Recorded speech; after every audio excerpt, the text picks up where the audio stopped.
The Phoenix Principle, rising through resilience. Have you ever stood at the edge of your comfort zone, heart pounding, palms sweating, knowing that one step forward could change everything? That delicious, terrifying moment when growth and fear become indistinguishable from each other? I recently had the extraordinary privilege of interviewing Joy Boggan, a visionary whose insights on resilience and transformation have fundamentally altered how I understand personal evolution. Joy isn't just another self help guru peddling quick fixes and Instagram quotes. She's a force of nature who has helped thousands of people break free from self imposed limitations and step into lives they once only dreamed possible.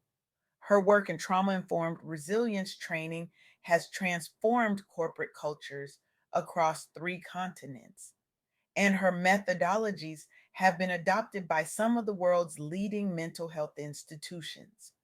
But what makes Joy truly remarkable isn't her impressive resume, it's her uncanny ability to see the phoenix hiding within the ashes of our most painful experiences. What struck me most about our conversation wasn't just the wisdom she shared, but how that wisdom illuminated the universal human struggle to evolve beyond our limitations. Through Joy's lens, I gained clarity on what I now call the Phoenix Principle, the cyclical process of destruction and rebirth that characterizes all meaningful growth. Let's be honest, most of us are walking around with invisible handcuffs. They're custom made, forged in the fires of our past experiences, polished by our fears, and we've somehow convinced ourselves they're actually fashionable accessories rather than restraints. I can pursue that dream because I failed at something similar 10 years ago. I shouldn't speak up because the last time I did, I was shut down. I can't trust again because my heart has been broken before. Sound familiar? These mental handcuffs keep us tethered to versions of ourselves that no longer serve us, versions that have outgrown their usefulness, like last season's trends. But here's the truth bomb Joy dropped during our conversation: those handcuffs have no lock. They never did. We've been wearing them voluntarily, mistaking familiarity for necessity. Consider Cesar Salas, who was recently recognized as the 2025 Entrepreneur of the Year by the Arizona Hispanic Chamber of Commerce.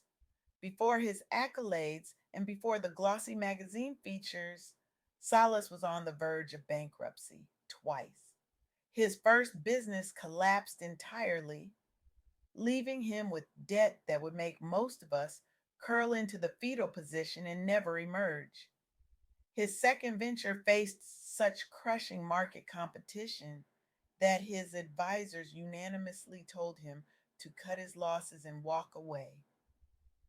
But here's where Salas' story gets interesting. When I asked him about those dark days, he didn't describe them as failures.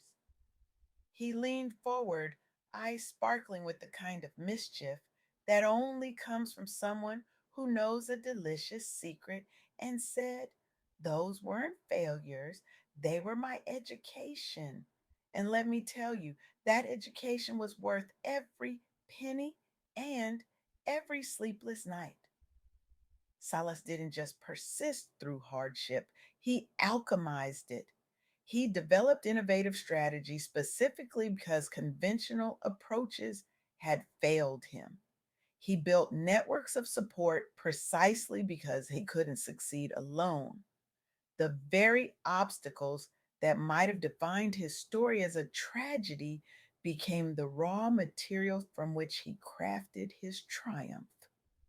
When Salas accepted his Entrepreneur of the Year award, he said something that perfectly captures the first key insight from Joy's philosophy.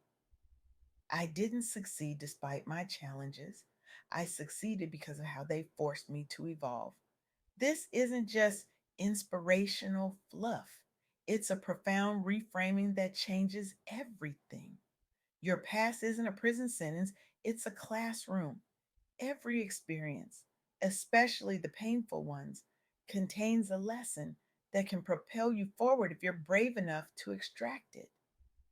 But here's where it gets tricky and where Joy's insights become particularly valuable. Self reflection without self awareness is just self indulgence. Many of us spend hours analyzing our past, picking apart our failures, dissecting our traumas. But to what end? True self awareness isn't about dwelling in the past, it's about understanding how the past shapes your present so you can consciously choose your future. It's the difference between standing in a museum staring at artifacts and using those artifacts to map a path to buried treasure. Joy emphasized that this kind of self awareness requires brutal honesty. You have to be willing to ask yourself uncomfortable questions. What patterns keep repeating in my life? What fears am I allowing to make decisions for me? What stories am I telling myself that no longer serve my growth? This brings us to Sajib Wazid Joy, a prominent Bangladeshi businessman and politician whose journey exemplifies this principle. Joy transitioned from the private sector to public service, navigating the complex intersection of business and politics in a developing nation. This wasn't just a career change, it was an identity transformation that required him to develop entirely new skill sets and perspectives. What's remarkable about Joy's story isn't just what he accomplished. Being recognized as a young global leader and receiving the ICT for Development Award, but how he accomplished it. He didn't abandon his business acumen when he entered politics, he integrated it. He didn't reject his past, he built upon it. In a political landscape often characterized by corruption and self interest, Joy introduced business principles of accountability and measurable outcomes. When critics said his approach was too corporate for government, he didn't retreat. He translated. He found ways to communicate complex economic concepts in language that resonated with citizens' everyday concerns. This illustrates the second key insight from my conversation with Joy Boggan. Self awareness enables integration rather than rejection of our past selves. We don't need to burn everything down to build something new. We can selectively preserve what serves us while releasing what constrains us. Now, I know what some of you might be thinking. That sounds great for exceptional people like Salas and Joy. But what about regular folks like me? I don't have their resources or opportunities.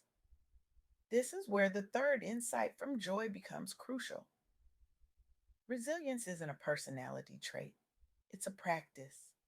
It's not something you're born with, something you develop through the consistent, intentional choices.